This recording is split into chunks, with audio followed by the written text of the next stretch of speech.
was aware that he was struggling, and she sent me a video of her father reading, oh, it's emotional, reading my books with her daughter. And she said, thank you so much for helping me create these memories and this connection between my father and my daughter, who... So we'll get started.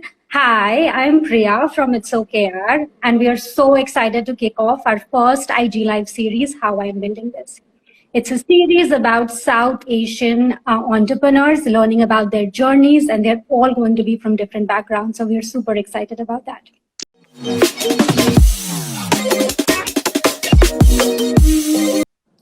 If you are new today, It's OKR is a content platform for South Asian immigrants aiming to educate, entertain, and empower them. And we are so thankful for you guys to spend some of your time with you.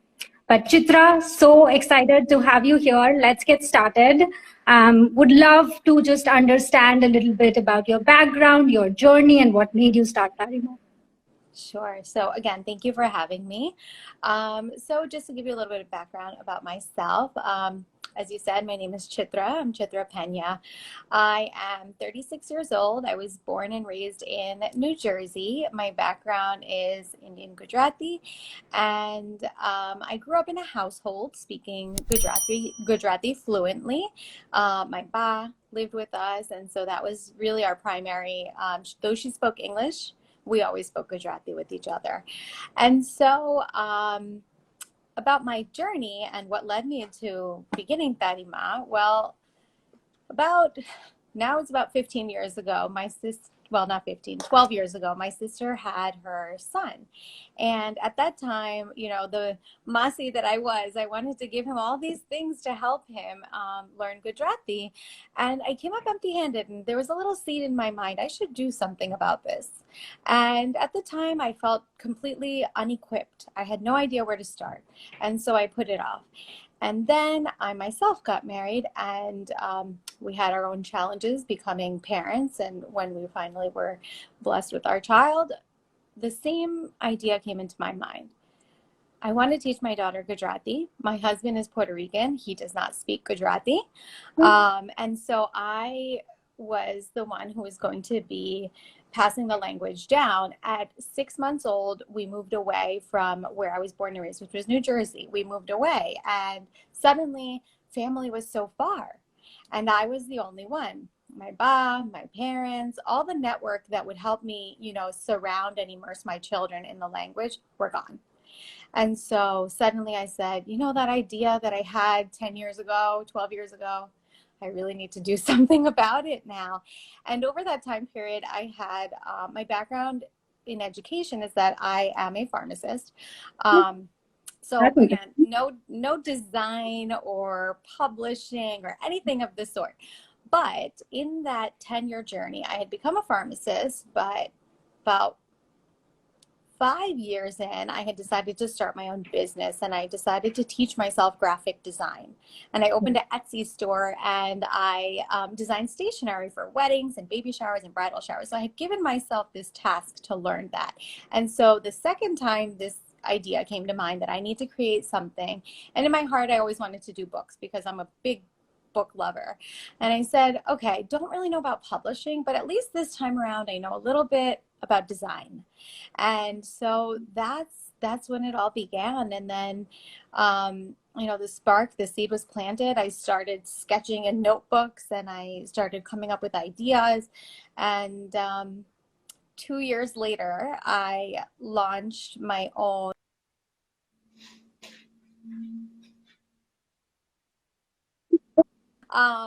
So 2 years later, in 2019, I launched my first Gujarati board books. This is one of them, and they are primers.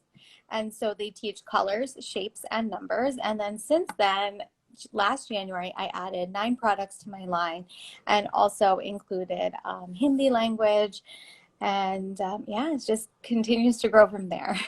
It's fascinating because I was going through the website and trying to see the products. It's super interesting. And my husband is actually a Gujarati. I'm a Marwari. So I feel like I'm just myself getting introduced to the Gujarati culture, the language, and a lot of that stuff. So I can only imagine what it must take for you, like now that you're married to a Puerto Rican, to make sure that your kids kind of still embrace that culture. And such a beautiful idea. It's so, so fascinating. So thank you Thank for you. sharing that. I'm curious why the name Tarima. What made you, the story behind that? So it's a funny story. I just have to plug you in. Oh, If you've known me for more than like a day, you'll know quickly that technology and I are not friends. It never seems to work out well. Okay, I hope the angle is all right. So Tarimaa is a little funny story actually. Initially, when I started this Instagram account, there was no intention. I didn't even have the idea that I was going to write my books yet. That was all kind of happening. You know, it was still a very young idea in my mind. So I had spoken to my sister, and it was right after my second daughter was born in 2018. And I said, I just want to do something fun. Just want to have an account where I can just post anything I want. And it was my first time joining Instagram. Actually, I had not joined Instagram prior to then. And initially I thought, oh, maybe I'll do like a fun, like mommy and me fashion blog, right? And so my sister was like, oh, just call it Tarimaa. She's like, you should totally do it. And so that's where the name came out initially. And then I started getting closer and closer to launching my books. And I thought, what am I going to call this company? And somehow Tarimaa just felt so right. It felt like such an appropriate fit, you know, for so many reasons. Right, Tarimaa, like you're starting to learn like the Gujarati, like our little joke. So it's kind of a joke, right? It's like, oh, Tarimaa, Taro Bap, Koni Diwali che, like, you know, that kind of like funny thing. But also it was so appropriate because Ma and mother language and like preserving that culture through your mother, it's so appropriate. And my goal with the company was always to help empower mothers and parents in general through these products, through providing resources and helping us sort of shift the culture, right? Like what we used to say, if you say it in Tarimaa, like when I was growing, it was like Tarimaa, you know, like this, like kind of like a threat, yeah. right? You wanted to, but I wanted to really change that. I wanted, when I thought of it, I thought of like a mother with open arms embracing a child. So I just felt it fit on so many levels. And so though it wasn't initially meant to be that, it just, there was just this serendipity and it worked out really well. Things always like have their way of like falling into place or it comes together, but that's beautiful. I didn't like as soon as you said it, I was like, oh, Tarima, like that's where it's coming from. So it's Yeah. beautiful. I love that story. The next one, and you know, like as entrepreneurs, like we are just starting out as well. The highs are like highs and the lows are like really lows. So I'm to understand of a time, like was there one where you were like wanting to give up and you still pushed through? Well, first of all, I'll say there are still many times I want to give up. There's going to be a lot of occurrences, both personally and business wise, that come about. There's going to be people who maybe don't support you. And so even now it's a battle. I turn to the people who believe in me and I try to make sure that those voices are the loudest ones in my head. It's hard.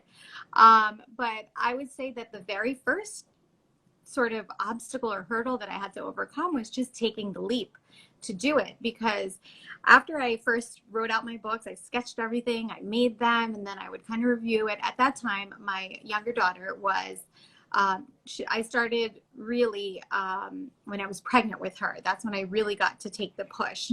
And so right around towards the end of her pregnancy, we moved from New York City to Connecticut. And at that time, I had a babysitter who was just helping me 2 days a week so that I could work, because it was near impossible to be super pregnant, have a toddler, and try and develop this business at the same time. So I had a babysitter. It was the first time I ever brought in someone to help me. I had to build my own village, so to say, because as I said, I moved far away. And her name is Desi. And so when we moved from New York to Connecticut, Desi said, I'll come with you. You need someone. And so we brought her on. She's truly an angel. She moved in with us as a live-in nanny Monday through Friday. So she came with me, and truly like a sister, she saw me through my journey, and she saw me and she said, "What are you doing? Why are you sitting on these books, Chitra? They're ready. They're ready. You need to go forward." And so, you know, that initial hurdle of overcoming the fear of, can I do this? That was the first time that I had to like jump over that fear. And I got that push from Deanne, and I still credit her to this day for giving me that push and that encouragement and believing in me. And yeah, that was the first time that I had to really overcome. And so that's why I say keep those voices who cheer you on loudest, and try and drown out. That is such a beautiful thought, because the founder of It's Okay R, who's also my husband, he's actually a writer. And what you said is like so meaningful, because there is a lot of stuff that's out there, but you sometimes need that push to like get started. And that's such a good way to think about it, that find the people who are going to cheer you on. I think with that, like my next question, what is the biggest success that you had with Tarima that you cherish and will always cherish forever? So with Tarimaa, my biggest successes have always been when I hear stories from people who have purchased my products, or even just heard a story, watched a story of mine, or connected with a post of mine where I'm sharing something about motherhood, and they say, you know, you inspired me to keep going, or you know, you made me look at something in a different way. And so a couple of things come to mind. One, if I'm relating it to products, I have someone who purchased my books when they first came out, and then when I launched the rest of my collection, she also purchased that for her daughter. And she was someone who's always been such a supporter and always sending me pictures and messages of, you know, her reading with her daughter. And right when I had received my inventory for like my second launch, I was literally packaging her order because she had put in a pre-order. And, you know, with the pandemic, things had just gotten longer and longer and longer, and there was delays. And thankfully, my customers were so supportive and understanding, and she was one of them. And she messaged me just as I was packaging her order. And the message was that that her father had passed. And I was aware that he was struggling. And she sent me a video of her father reading, oh, it's emotional, reading my books with her daughter. And she said, "Thank you so much for helping me create these memories and this connection between my father and my daughter," who her father didn't speak English. He only spoke Gujarati. So when he got these books and he was able to connect with his granddaughter, and it just felt so special. When I got that message, I was like, wow, it doesn't matter how many I sell. It doesn't matter if I'm the biggest name ever. That's never been my goal. This has been my goal, to connect the generations and to help people make memories and connections. That's it. So that was like one of my biggest successes ever, to receive such a message like that and know that I could have an impact on someone's life. Oh my God, like Chitra, this is literally giving me chills, because we don't have kids yet, but this is something our family definitely asks us, because we both have moved here. And the biggest question our parents have is like, we might never be able to connect with your kids because they will speak English and will never learn the language. And like my parents don't speak English, my husband's parents don't speak English. So just you explaining this, I think it's so powerful. Like we definitely know that if and when we have kids, we will have to make sure that they learn our language no matter what. Otherwise, there is just no connection between the generations that you said. No, I think that's beautiful, and being able to receive those messages from the people who are actually using the products must be so fulfilling. Absolutely. That's really what, those are my biggest successes. Those messages just light up my whole world. So no, it's really good. So Chitra, tell us what's next for Chitra, or what's next for Tarima. Like, how do you see this? goodness. So what's next for Chitra? As Chitra, I'm someone who's constantly learning. So there's a lot of things I'm learning right now. And I'm sort of in this transitional, like, I would like to think that, like, you know, if I was a worm, now I'm in the cocoon right now, learning things, and then I'll emerge as a butterfly eventually. So for me personally, I feel like I'm in a period of growth. And so with that, Tarimaa is growing too. I'm working on some things. So these were my initial primers were colors. This was colors. Along with it was shapes and numbers. I've got tons of ideas for more primers, but I also would like to do, I guess what you would call like the step two, like sort of like the early readers. So I want to write a story, and I have a couple stories in my mind that I'm working on and figuring out. So yeah, stay tuned. Hopefully that will come about in the next year or so. It's everything is a process. Like, you know, I know that this series is about how we're building. Everything is from scratch for me. And I'm in this alone. So sometimes it takes me a little longer because some days I have to shift more towards my motherhood or towards myself, and I have to put this, you know, on the shelf for a minute. So that's my journey right now, but that's what we're working on. I'm working on some books. Yeah, best of luck with everything. We are rooting for you for Thank you sure. so So much. you will never feel alone if you ever feel that. Like we are there. We are rooting for you. It's so powerful. The message and the vision behind Tarima, like it is definitely going to be helpful for so many immigrants who live here. Um, our next question, like, are there like tell us about 3 or 4 South Asian businesses that you follow and what do you like about them? Sure. And I just want to thank you again for your support. It truly means the world. It really means so much. So as far as South Asian businesses, my goodness, there are so many incredible ones out there. I feel like there are so many people who are just inspired right now to help, you know, create a space for us in different ways. So right now, like mine's language. So I have a great friend who has a great company, Modern Marigold Books. Is run by Suhani, and her mission is to create diverse literature. And I absolutely love what she's doing with it. She has 4 books out right now, and you know they're all just so unique. And they tell such wonderful stories and weave in our South Asian culture along with it. But not only that, she's determined to tell stories from um, all minority cultures. So I think that the mission is wonderful. And just to mention as well that she and I, though we run 2 completely separate businesses, though they don't even overlap, we've essentially become co-workers. She is one of my biggest cheerleaders and I'm one of hers, and we keep each other accountable. We make sure that we keep going. She's one of my loudest cheerleading voices, I would say. Another company I love is Arjuna Design Studio. She creates these beautiful like masala dabba, roti dabba. I think yes, Have yes. you seen them? Gosh, they're incredible. And what I love about her, there's 2 things.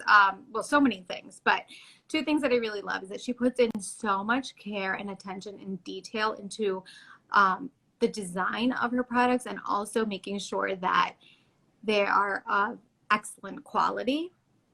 And 2 is something that I learned, you know, just from observing her. She has overcome a lot of adversity. There are people who try to copy her designs, and she still pushes forward. And so I feel like that's a great lesson, you know, for entrepreneurs. Like you said, there's things out there that are kind of similar to us, and it makes you wonder, like, do I really have something here?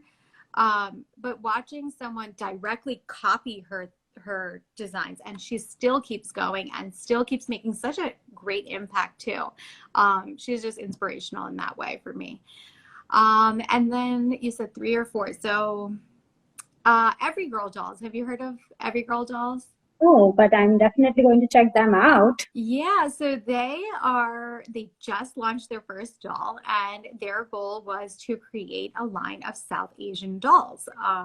Right Oh, now, if you're looking for like a doll, it's either white or it's black. And we need both of those, but we need a South Asian doll. We need you know, an Asian doll. We need everything. We need all of our children to be able to see themselves reflected in their playroom and know that they matter.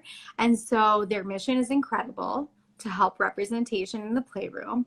And also, again, the women behind the mission are just truly wonderful people, very supportive, very kind, positive people. So I love them.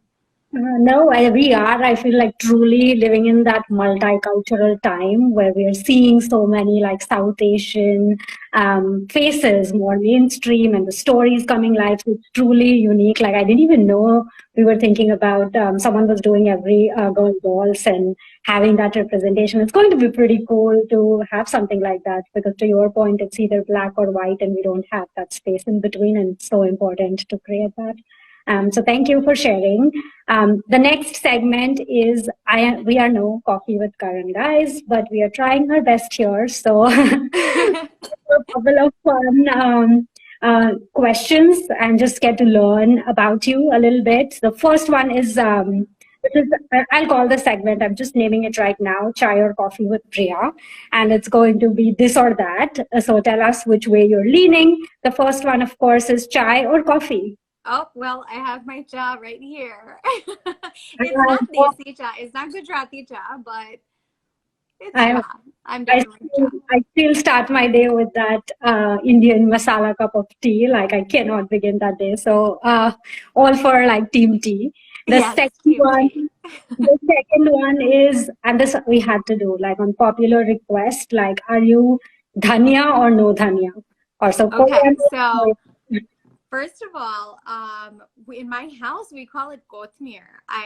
It's so funny because my ba had this like major influence from Mumbai, so she calls it kotmir. But I am team dhania, team kotmir. I like it. Yeah. Good. The next one is pineapple on pizza. Yay or nay? Yay! 100% yay! I'm a big nay, but it's okay. We can. But you know what? It's a balance, so you have to do it with the jalapenos. With that, jalapeno and pineapple together, and it's like a party in my mouth. I can't. but I can see that. But no, thanks for sharing. The last one, movies or books? And I think I know the answer to this, but Books. books. Gotta be books. Yeah. Yeah. So which one is your favorite book that you're reading right now, or the book that you go to all the time? Oh, well, lately I've been into reading a lot of books. It's just about self-exploration. Like I mentioned, I'm kind of in this period of growth. I'm also coming out, I guess you could say, although I'm not sure you ever really come out of it, a period of grief. I lost my mom over a year ago now, but it's a hard thing. And so there's two things that I have loved. There's this one book called The Four Agreements. I love that. It's not exactly a self-help book, but it's just these like universal truths that we could all benefit from. And then a manual for grief has been really helpful to me. As far as novel, I I love Nicholas Sparks and like a good romantic novel. So I do love those kinds of stories. Awesome. And like the segment or the series can never be complete if two South Asians don't discuss food. So would love to understand what is your favorite food. So that's a hard question. I feel like I need a cuisine. Like, does it have to be Indian food or Gujarati food? Or Comfort food. What's your comfort? I love food so much. It's really hard for me to choose one thing. I will say that my ba always made this really yummy khandvi. And so I do love khandvi, and it's kind of very nostalgic for me. Oh, thank you for sharing that. And then you're raising like two beautiful daughters. Like what are those cultural nuances or anything that you can share that's a little tough to navigate here? I think one of the hardest things to navigate is really the cultural, the gap in between what, our parents' generation, kind of their interaction with kids overall, and my stance. So one of the things that's really hard for me to navigate with my parents is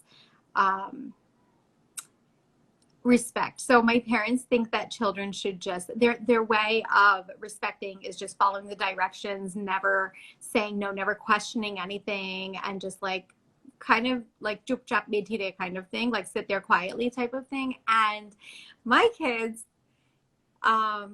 very much have opinions and are very comfortable sharing them. And so, you know, sometimes there can be a clashing of, I think it comes down to cultural, like a cultural gap where my parents might perceive something that my daughters say or do or don't say or do as disrespect. And so it's a work in progress where they're starting to understand that it is not a form of disrespect towards my parents. It's just a form of respect towards themselves and like having a voice. And so that's been like kind of the hardest thing.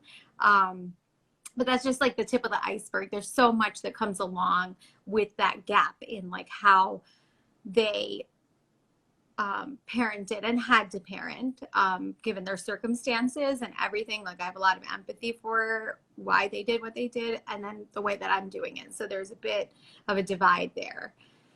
No, for sure, because I think that was a completely different time and things have changed so fast over the last decade that it's important at this point to have your opinions and make your decisions. And it's that cultural piece. I completely understand that because we were raised very differently. And when we moved here and when the more people that we meet, even South Asians who are like born and raised here, we kind of like understand why they are doing things differently or have to kind of question a little bit, which is like considered disrespect in our culture, but that's Right. But that's not what it is. And you're absolutely right. Like my dad specifically, he absolutely sees the value of it, but he still has that knee jerk like, what? And then I'll say, but like, Dad, you know, you understand. And he's like, no, you're right. You're right. You're absolutely right. They need to have that voice. They need to build that voice. And so it's yeah. it's a journey for all of us, I think. Yeah, here I think to survive, you would need to have that personality and voice and like be able to like voice your opinions, and it's so important to do that. So I'm glad like you shared that, and thank you for doing that. At our last segment, last couple of questions, it was so good talking to you. The first one again, taking inspiration from Shark Tank India because Ranvijay is my favorite. How do you unwind, Chitra? Like I can understand there's a lot of go with like motherhood and writing books and building a business. Like what do you do to unwind? Okay. I love jigsaw puzzles. They're like my favorite thing to do. And my kids have also like sort of joined me and my husband joins me. So we love puzzles. We're like a big puzzle family. So I love to do a good puzzle to unwind. Um, I am quite competitive with my even my unwinding. I'm like, I need to do this puzzle without looking at the box. I need to do it just blindly. Like I challenge myself like that. I also love to paint. I'll just do like painting things. And then I just love like a good dance party with my girls. We'll put on some music and just like dance in our living room and just, you know, like free flow, nothing choreographed, to just like move our bodies. I just find that like super, it just resets and also releases all this Gorgeous, so liberating to kind of so just yes. play your favorite music and dance. No, that's great. The very last question, like there's so many people who are like either looking to start their businesses or thinking about that side hustle that they've been putting off. I know you shared your journey, like how long it took you to get there. Any tips or suggestions for them as they begin their journey? Yeah, I mean, so first is take the leap, right? Take the leap. But before you take the leap, crystallize your mission. Tell yourself or figure out to yourself, what is my goal and what is my mission?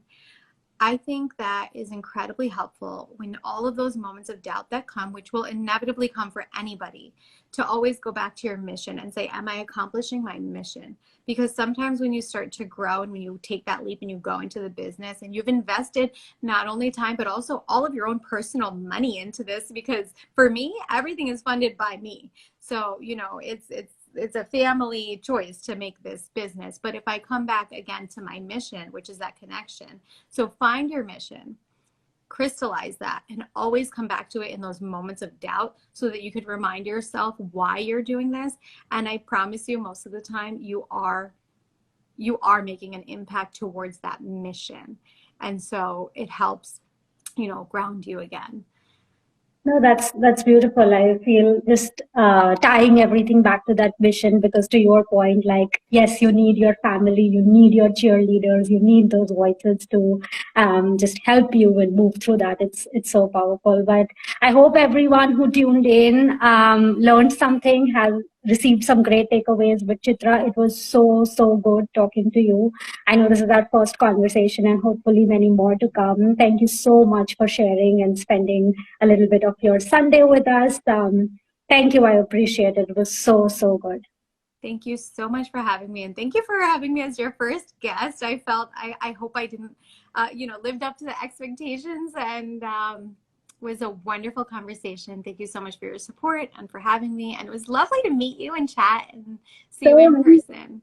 We are rooting for you, all the very best, and we couldn't be excited to have you as our first guest. Like, it's something so powerful that you are doing. It just made complete sense for you to kick off this series. So thank you so much. Have a wonderful rest of the Sunday, and hopefully we talk soon. Best of luck. Thank you so